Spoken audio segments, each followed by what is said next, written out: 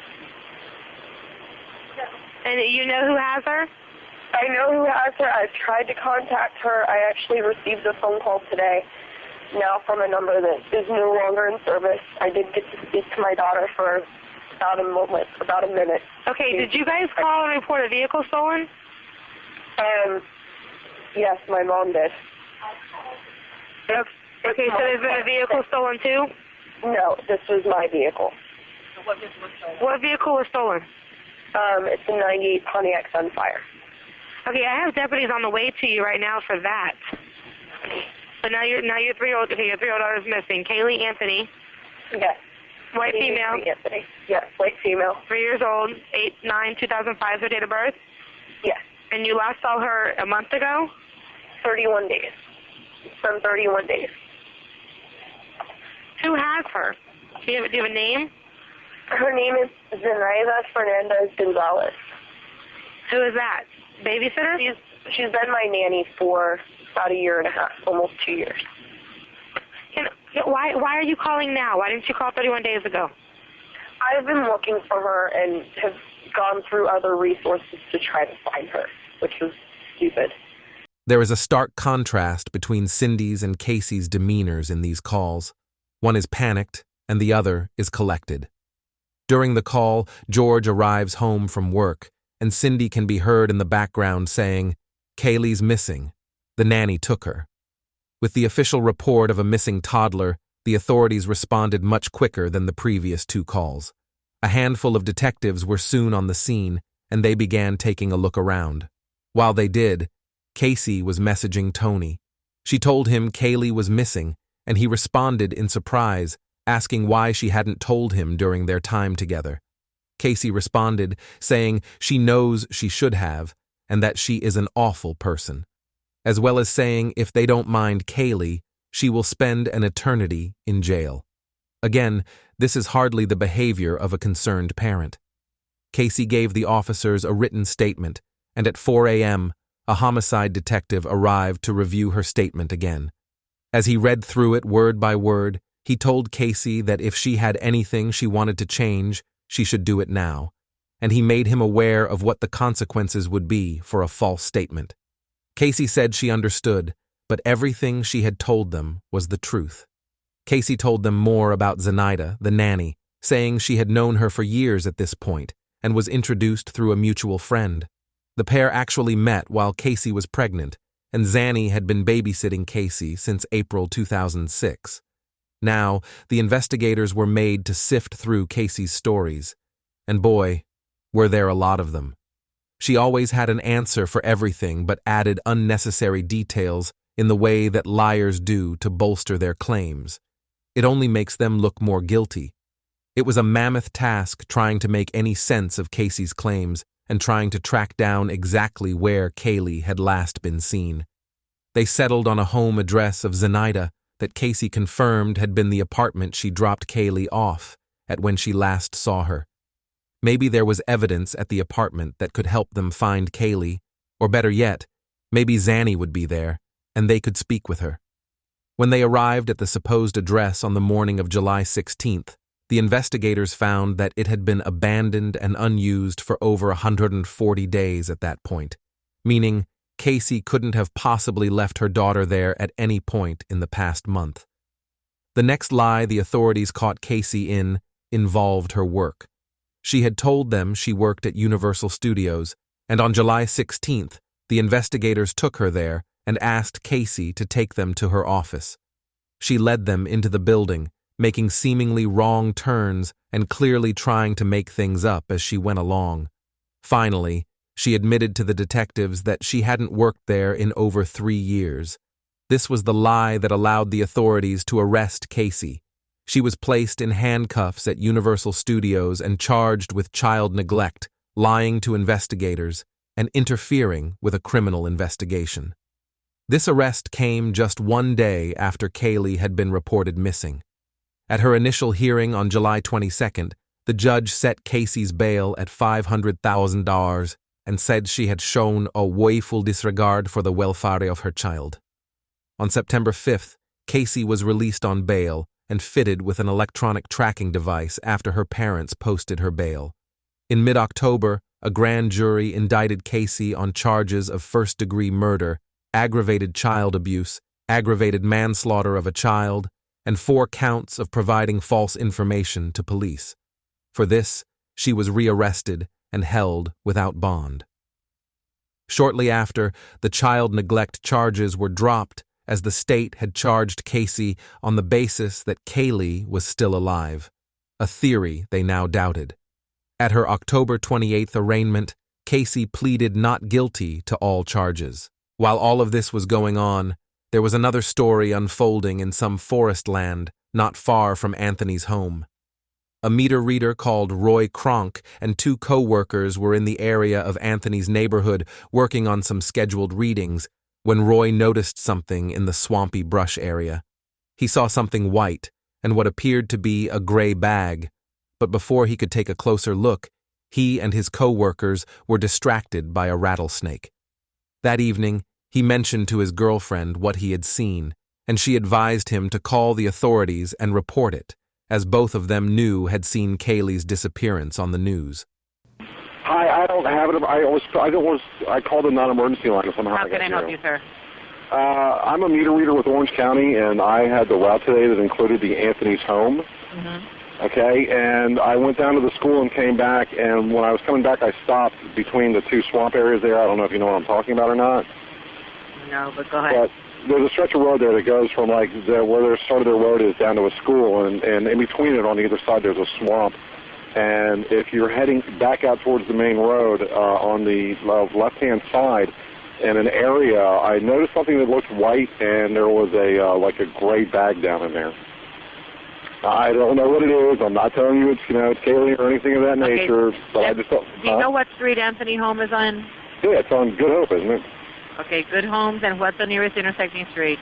It's the one that comes off of, isn't that? It's like Suburban or something like that?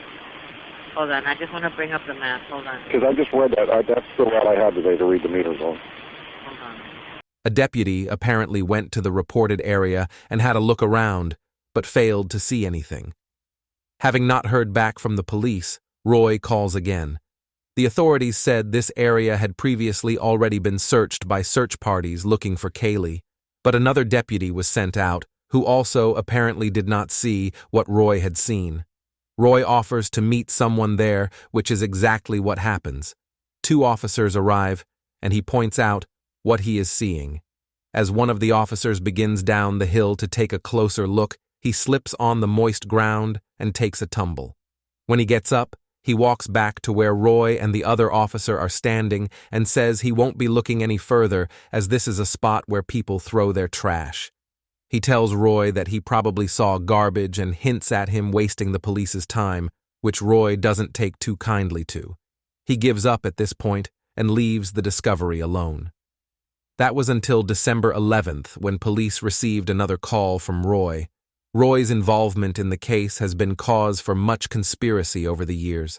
Many questions why he decided to go back to the location after 4 months to revisit his discovery, and others criticize him for slightly interfering with the bag, which allowed him to see the remains. However, it's important to note here that Roy had been ignored by the authorities on his previous reports, so calling in the same sighting would have likely gotten him the same response as before. As for why he was there, the reason could have been something as simple as Caylee's story popping up on the news, which reminded Roy of what he had seen months earlier. It turned out that due to the heavy rainfall in June and July, this area was likely covered in standing water. When searchers were out looking for Caylee, they were instructed to not go into any standing water as a safety measure. This meant that while the area had been glanced over, it had not been searched thoroughly like the police initially stated. A forensic team was soon on site. On December 19th, the medical examiner, John Garavaglia, confirmed that the remains found less than a mile from the Anthony home. John Garavaglia determined Caylee had likely been there the entire time after she died. Caylee's death was ruled a homicide. On January 22, 2009, there was yet another problem for the Anthony family. George left the house with various medications and drove to Daytona Beach, where he checked into a motel. The family lawyer reported him missing and stated he had left with this medication in his possession. He was found alive the next day, along with a suicide note. The detective who spoke to George described him as melancholy. The note read, "Cynthia Marie, as you get this letter, it should be no surprise that I have decided to leave the earth because I need to be with Caylee Marie. I cannot keep going because it should be me who is gone from this earth, not her. I have lived many years. I am satisfied with my decision because I have never been the man you, Lee, Casey, and especially Caylee Marie deserved. I have never been the man any of you could count on. I have always let each of you down in more ways than I can remember. I do not feel sorry for myself. I am just sorry I burden all of you the way I have." What George had experienced over the past 6 months was having a profound effect on him, as they would on anyone. The note continued, "I blame myself for her being gone.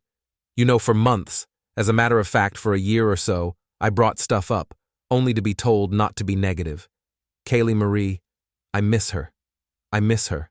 I want my family back. I sit here, falling apart, because I should have done more. She was so close to home. Why was she there? Who placed her there? Why is she gone? Why? For months, you and I, especially you, always questioned, why? I want this to go away for Casey. What happened? Why could she not come to us? Especially you, why not Lee? Who is involved with this stuff, Caylee? I am going crazy because I want to go after these people. Casey hung with prior to Caylee being gone. That is why I got that gun. I wanted to scare these people. You know, they know more than they have stated. You cannot sugarcoat, kid gloves these people. They need hard knocks to get info from." George was taken to a hospital and admitted for monitoring. During Casey's trial, her defense team made much of this note, suggesting it pointed towards George being responsible for Caylee's death. However, many have argued that it is by no means a confession.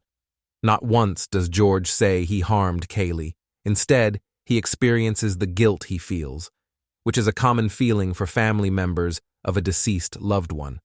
Thankfully, he was able to recover in hospital. On April 13, 2009, the prosecution announced their intent to seek the death penalty in Caylee's murder trial. The trial of Caylee Anthony kicked off on May 23, 2011, with the opening statements from the prosecution and defense attorneys. As expected, the prosecution put forth the theory that no one but Caylee Anthony could have been responsible for her daughter's death. Once the jury had heard from the prosecution, they then heard the defense's theory. Casey's attorney presented the theory that Caylee had died due to an accidental drowning, explaining that Casey and George had panicked after finding her body, hence the subsequent events. But what about Casey's behavior following Caylee's death? The parties and the lies were all a way to hide her pain, her attorney explained. Then, they dropped a bombshell, blaming her questionable behavior on this traumatizing incident. The prosecution brought George as their first witness, making him the first witness of the trial. He refuted the claims, denying having ever abused Casey nor having been present at Caylee's death. The prosecution relied heavily on George Anthony's testimony, with him being one of their most significant witnesses. While testifying, George told the court that a couple of gas cans had disappeared from his shed, something he later confronted Casey about. When he did, Casey went to her car and fetched the cans which had been in her trunk. This all happened in the week following Caylee's last official sighting. At that time, the rest of her family didn't know she was missing. If Casey had handed George the gas cans back wasn't enough proof that they had been in her possession, Tony Lazaro later testified that he had helped Casey break into the shed to get the cans. But why does that matter? Well, remember the tape found on Casey's remains? Before the gas cans were removed from the shed, George had left duct tape on one of them. He testified that when he got the cans back, that tape was no longer there. This type of type wasn't common. George's testimony was backed up by the fact that he had reported the missing gas cans to the police after finding the lock on his shed had been broken. He also warned his neighbors that someone might be going around looking for easy things to steal, but admitted to having a sneaking suspicion that Caylee might have had something to do with it. George did, however, testify that when he picked the vehicle up at the lot, it had a pungent, foul odor. As the prosecution went into its third week, the focus was on the forensic side of the case. Software designer John Dennis Bradley utilized a program that was able to recover deleted searches, and he testified that the term chloroform had been searched 84 times on Caylee's computer. However, he did admit that there was no way of identifying for sure who searched the terms. Shockingly, after the trial was over, John Dennis Bradley publicly admitted that the number 84 had been a mistake, and the term chloroform had only been picked up on one previous search. The prosecution's theory had been that Caylee used chloroform to knock Caylee out, something that inmates who were in prison with her came forward to say Caylee had told them she had done before. Then, Caylee may have accidentally killed Caylee, as chloroform can be fatal. Caylee Anthony was found not guilty of counts 1 through 3, first-degree murder, aggravated manslaughter of a child, and aggravated child abuse. She was found guilty of counts 4 through 7 relating to providing false information to law enforcement. On July 7th, Caylee was sentenced to 1 year in the county jail and $1,000 in fines for each of the 4 counts of providing false information to a law enforcement officer. This was the maximum sentence possible. Since Caylee had been behind bars since October 2008, she was given over 1,000 days of credit and released after just 10 days. On July 17, 2011, Caylee Anthony was a free woman. Naturally, the verdict came as quite a shock. When jurors did speak out, they pointed out that it was far from an easy decision to make, saying that the prosecution failed to back up their theory with enough evidence. The Anthony family reacted by putting out a public statement that read, "While the family may never know what has happened to Caylee Marie Anthony, they now have closure for this chapter of their life. They will now begin the long process of rebuilding their lives." The family hopes that they will be given the time by the media to reflect on this verdict and decide the best way to move forward privately. We still do not know what really happened to Caylee Anthony. This is one of those cases where the questions far outweigh any conclusions. In the end, one thing is for sure: Caylee will never come clean about the events of those crucial days. But the question remains: do you think she got away with murder?